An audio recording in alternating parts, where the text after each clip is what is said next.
Good afternoon. I'm Richard Lonsdale, Chairman of the Young Planning Commission. I call the meeting to order. Today is Tuesday, February 17th. The time is 4:01 p.m.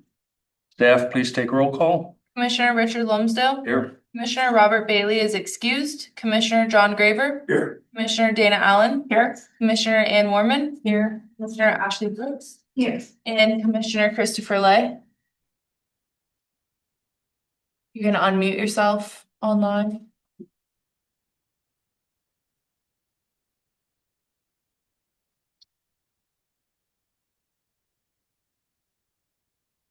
Christopher. Yes, can you hear me now? Yep, thank you. All Okay. right. All right. Welcome, Ashley, to the Planning Commission. Okay, please stand for the Pledge of Allegiance. Pledge allegiance to the flag of the United States of America and to the republic for which it stands, one nation, under God, indivisible, with liberty and justice for all. Okay. Has everybody had an opportunity to read the attached minutes? Yes. Hey, is there a motion to approve the minutes? Make motion to approve minutes. Or second? Second. Okay, all in favor say aye. Aye. Okay, minutes from the previous meeting have been approved. Has everyone had an opportunity to read the agenda? Yeah. Okay, are there any conflicts of interest present between any commissioner and an agenda item? No. Hey. Staff, any communications? Yeah, I'll be very brief. Tonight's going to be mainly the Andrew and Clayton show. But first of all, welcome to the Planning Commission. Thank you, Gary. I just wanted to let you know that a couple weeks ago, the council did vote to approve the annexation. So that's 1,200 acres. It's, I think, about 312 parcels, if memory serves me right. So it's a big annexation. It increases the size of the city by 33%.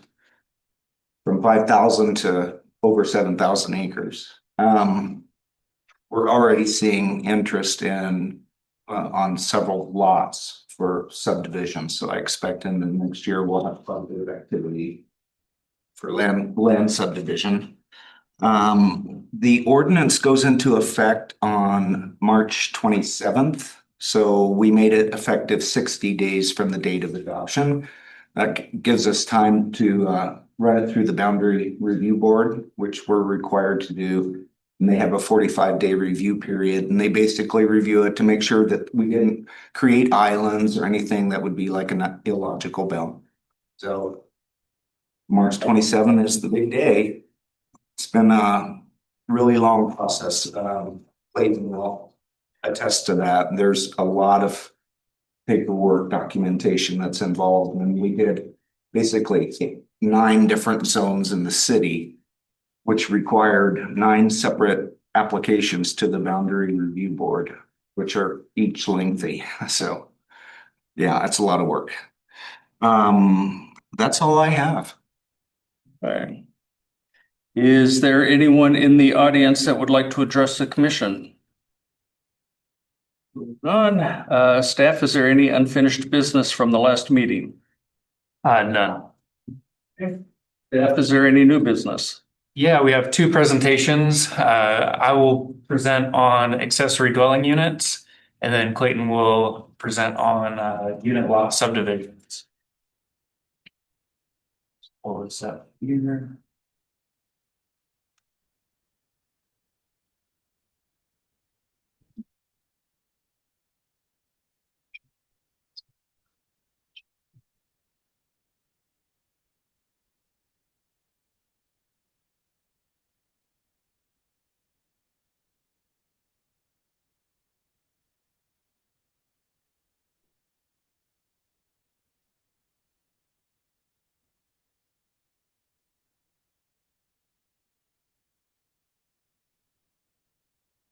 All right. So there were a lot of changes this year in housing and requirements that were put on us by the state legislature. So I'll get into those, but the main reason why this is coming up is because it'll be required I think we have until about June timeframe to adopt these requirements. So first reading, and then we'll, develop some next steps.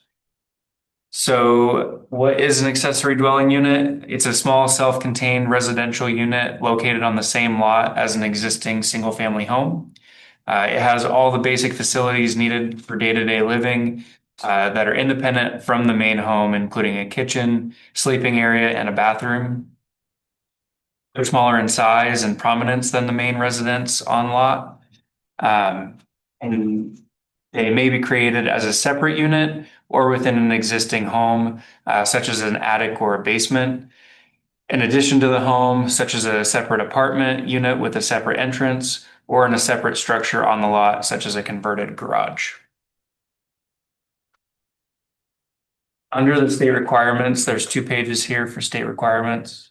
We're required to allow 2 ADUs per residential lot, which again can be attached, detached, any combination, or conversion of existing structures.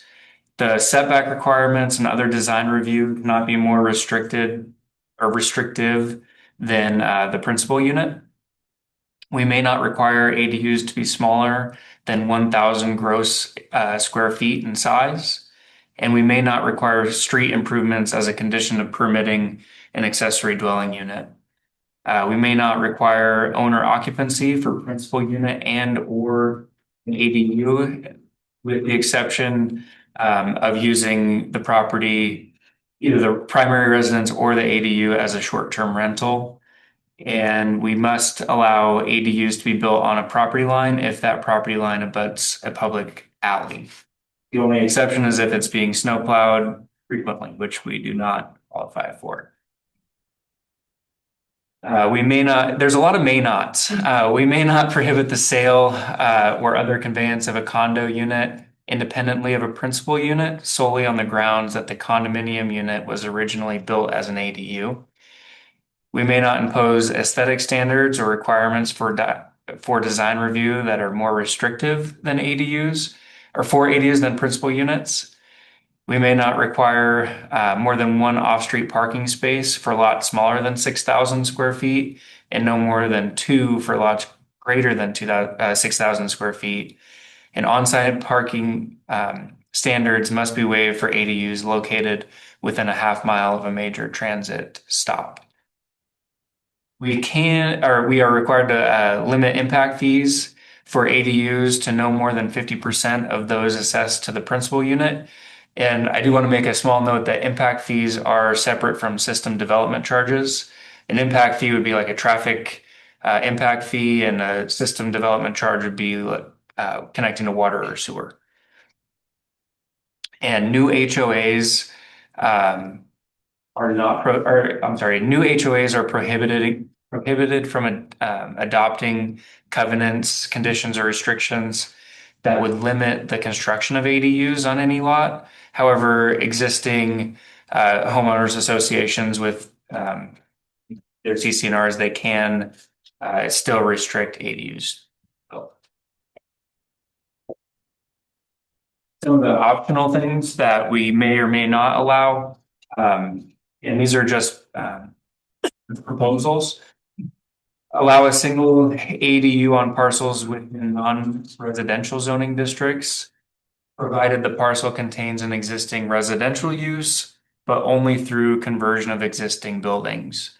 So if you had a lot in a commercial zone, for instance, and you had a detached shop, you could convert that into an ADU, but we could restrict it to where it would be no new buildings. So no new structures, additions to existing structures shall be permitted for ADU purposes. That's an example that we took, I think, from East Wenatchee, kind of tweaked it a little bit. And we would like to reduce water and sewer system development charges to 50% of the primary unit while we're not required to. And there's a bunch of ways to skin this cat with the limiting of the height of an ADU. A lot of jurisdictions limit it to the size of, like, it can't be any higher than the existing home. But I think our proposal would be to limit the height of an ADU just to that of the underlying zone. We are restricted. We can't put in a height requirement that would be less than 24 feet. And yeah, there are circumstances like in the central business district where there are a lot of older homes, and to convert an ADU, they could possibly go up, and that would put them over the size of their principal unit. But anyway, that's where we could run into that, and that's kind of why we're siding with just the underlying zone. And another proposal would be to I'll just read: a short-term rental shall not be operated on any property where an ADU has been constructed using the city's pre-approved ADU plan program. So we are in the process of getting pre-approved ADU plans, and a lot of the surrounding jurisdictions, recommend if you do use our pre-approved ADU plan program, to not allow those for short-term rentals like Airbnb. That is the end of my presentation. Do you have any questions?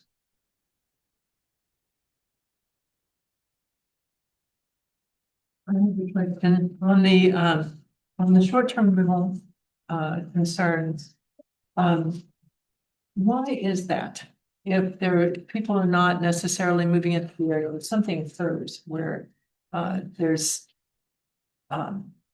not going to be a lease, or there's no person coming in that's qualified to take on the ADU that's been prepared, why not allow the short-term rental? I'm glad you asked that. So the reason being, we can go either way on what we decide and what we adopt. The argument to prevent short-term rentals of the ADUs in that program would be because the philosophy behind having an ADU pre-approved program is meant to help the supply of long-term housing and not short-term housing for short-term rentals, and providing more stock for long-term, more affordable long-term rental solutions. It would be a rental property and not. Yeah, short-term would be like 30 days or less. But all of the other ADUs would be not for sale, but would be for rental only. They could be rented. If you didn't use a city pre-approved plan, then under this proposal, you could still rent. We would be hands off, and you could rent it. The only exception would be if you used our pre-approved plan.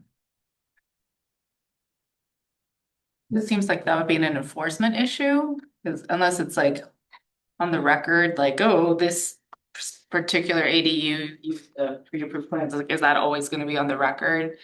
It would be Tracking would be difficult.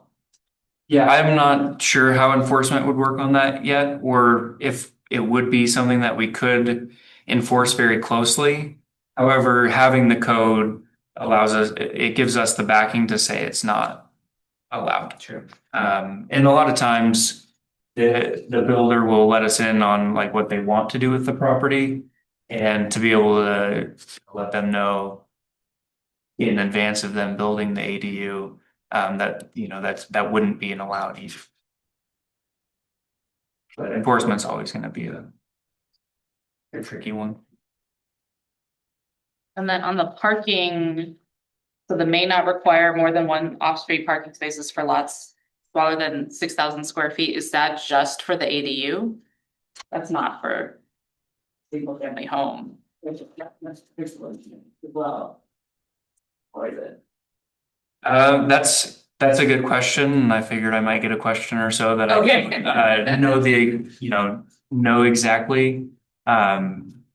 Reading it how it's written, I would assume that it would be with the primary lot, or the primary unit, but I could seek some more clarification on that. The parking requirements were a little difficult to sift through, I will say.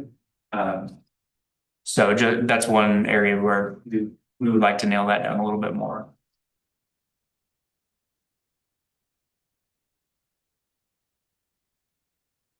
I'm glad that the parking requirements were brought up because that's something I've seen in a lot of the tension around new builds and new neighborhoods is the spillover. You know, these cars are gonna be on my street, so where are you planning to start when it comes to elaborating on the parking requirements, especially since we don't have much room for code enforcement there?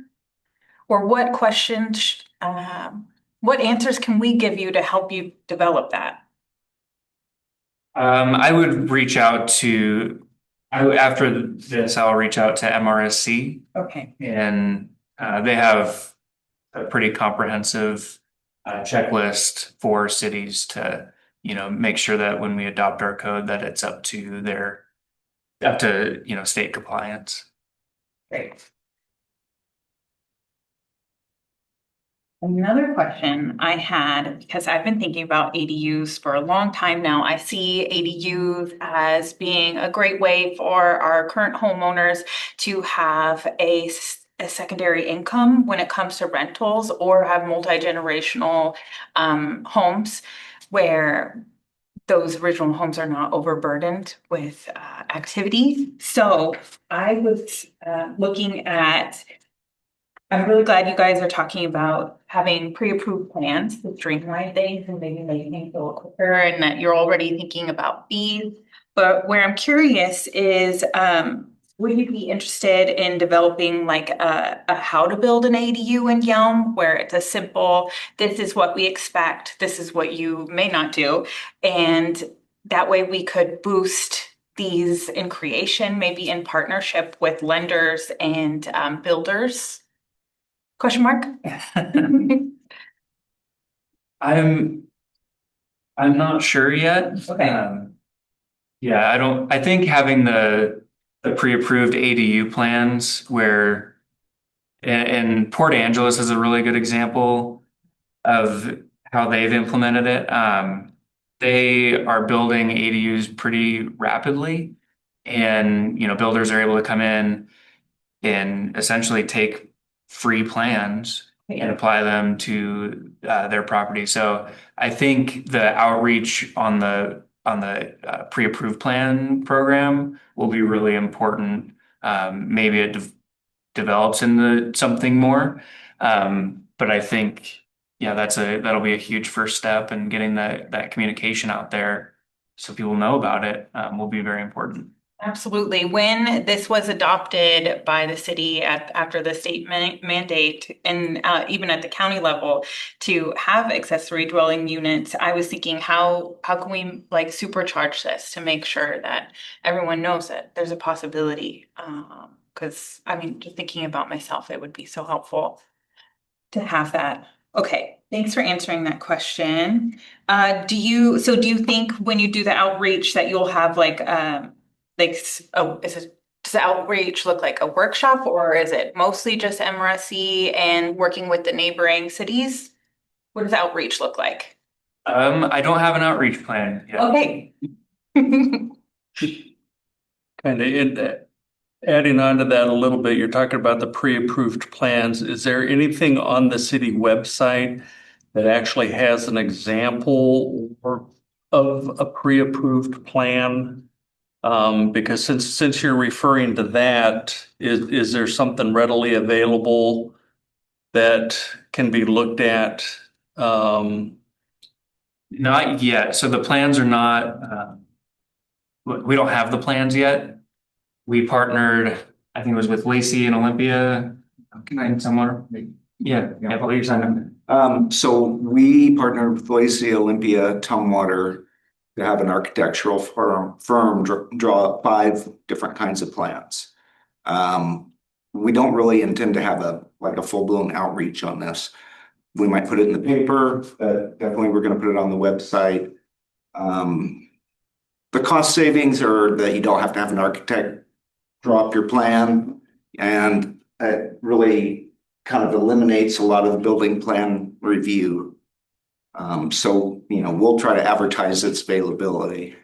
Regarding the parking, my interpretation of that one space, so a typical single-family residence, you're required to have 2 off-street parking. So this is intended to limit ADUs to 1. So if you've got a house and an ADU, my read would be you'd have 3. So. Yeah, one parking stall for that ADU. Thank you. Any other questions? Thank you.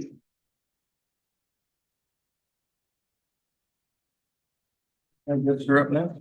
Yeah, I'll also have a presentation for you during the moment.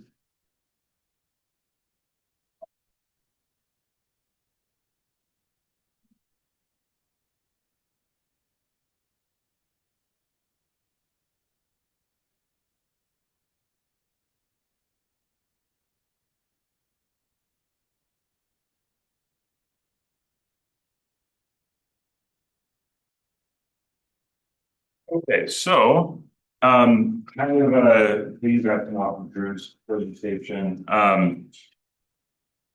unit lot subdivisions, that's gonna be my topic of conversation here, and, similar to ADUs, this was also, passed in 2023 by the Washington State Senate as part of their package of laws, aimed at increasing housing supply.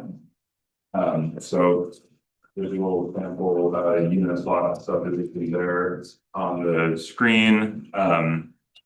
You've got a parent lot, which is the entire lot A, B, and C, and unit lots, which are the individuals A, B, and C. So parent is the whole thing, including the common area, and the units are the individual letters there. So kind of backing up a little bit, what is a unit lot subdivision? It's an alternative method for subdividing land and creating new lots, similar to a standard or a long subdivision, which we already allow in the city. So as I said earlier, it creates a parent lot with individual unit lots within it.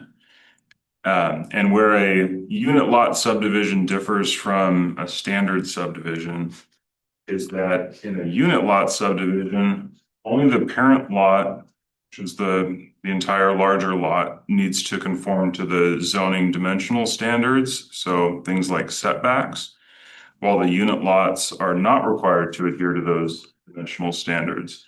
So if you look at the image on the left here, the single family box adheres to a side setback of 5 feet. The triplex units here at the top, they also have a 5-foot setback from the standpoint of the parent lot, whereas the units themselves do not have setbacks between them. Similar to this picture on the right, this attached duplex unit, it's on its own unit lot, but it does not have a setback with the larger duplex unit beneath it there.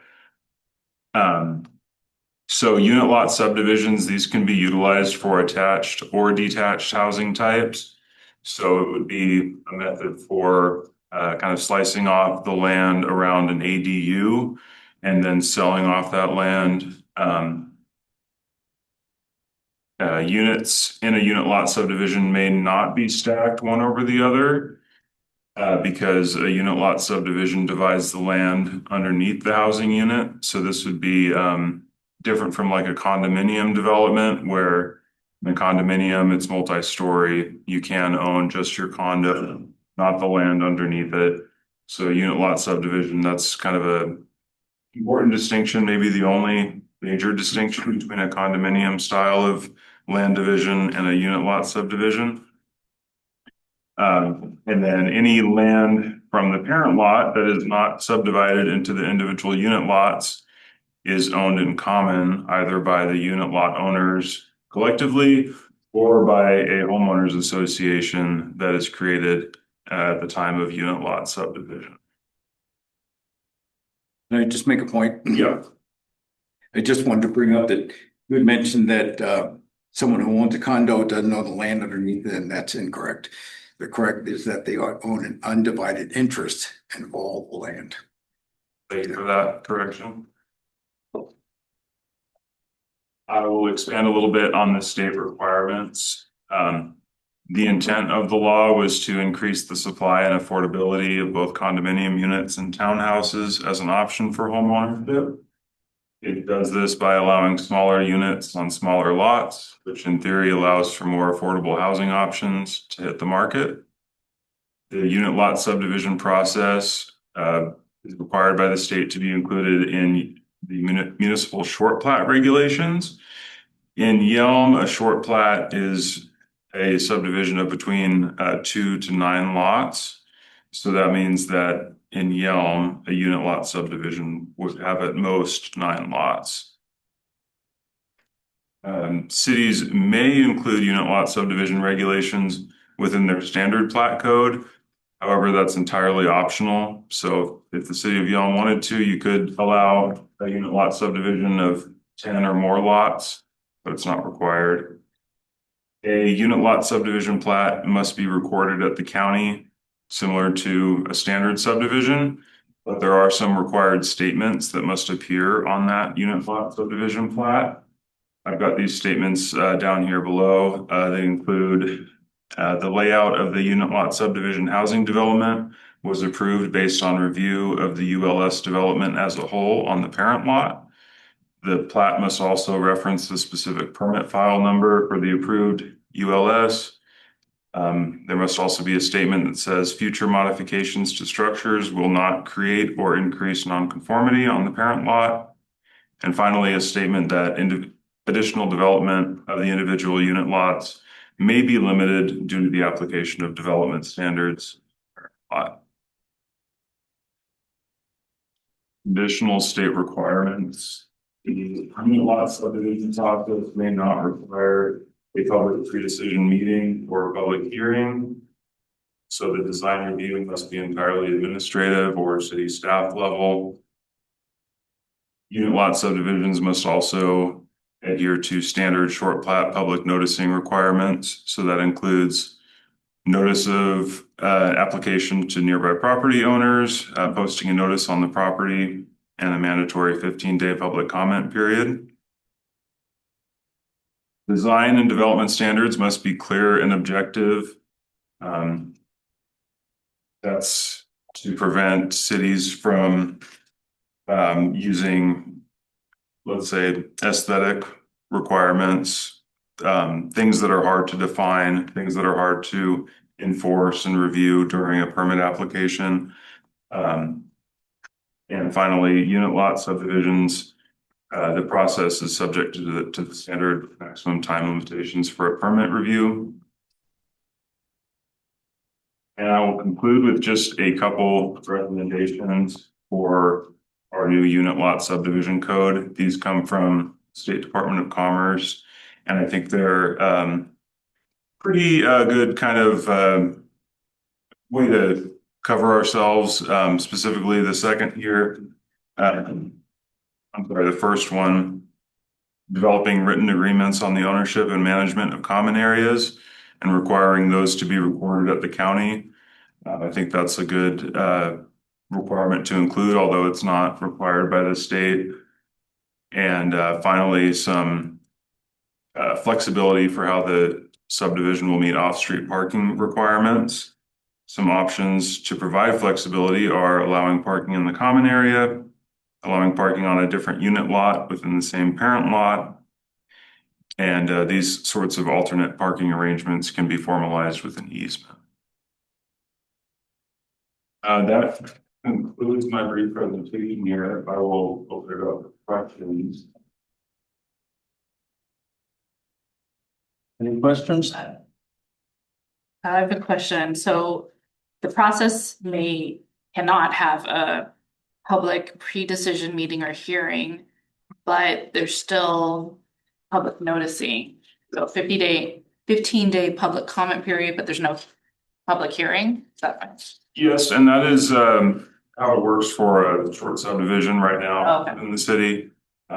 Public comment, but no public hearing. So the hearing examiner will take those comments and, City staff would City staff. would take the comments, and work with the applicant to Okay. address those comments, but yeah, the hearing examiner would not be involved. oh, okay. All right, thank you. Okay, there's no public hearing. One final comment, sorry, just for the next step, so. I'm gonna be tasking our two experts here to basically take this information and put it into actual code. So that would then be coming, back to you under our Title 18. We're thinking about making the ADU its own separate chapter in the code. But anyway, that's just the next steps. All right, thank you. I did have another comment. Okay. When you are looking at how to move forward with the code for the unit lot subdivisions, I've also done a lot of research on this. And an agency that I followed closely was Incremental Development Alliance, and they kind of focus on the missing middle housing and streamlining that with between civic leaders and small developers, so that I know we can't say the aesthetic needs to be a certain way, but it helps make sure that when we're building these neighborhoods or building out the neighborhoods, that they're attractive and create the value. And they've been doing this all over the US. So I think that they would be great partners if you were seeking one. That's it.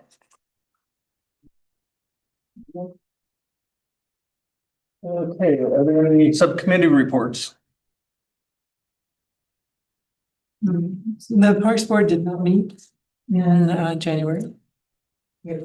February. But what we did is we looked at, I already reported on January that the trail, they're doing some refinements to the completion of the trail across the bridge. And we're still expecting it to open in the next couple of weeks. But other than that, because there was no meeting this month, we're waiting to meet next month with our new Parks Board representative, our member, and to work on the master plan for the parks, which is equivalent to in addition to the comp plan, there is a more detailed plan for the parks projects that would be prioritized and outlined for the next 10 years. Thank you. All right. Is there a motion to adjourn? I'll make a motion to adjourn. I guess we're gonna stay here. Is there a second? I'll second. Okay, all in favor, say aye. Aye. All right, meeting is adjourned, 4:34 PM. Thank you.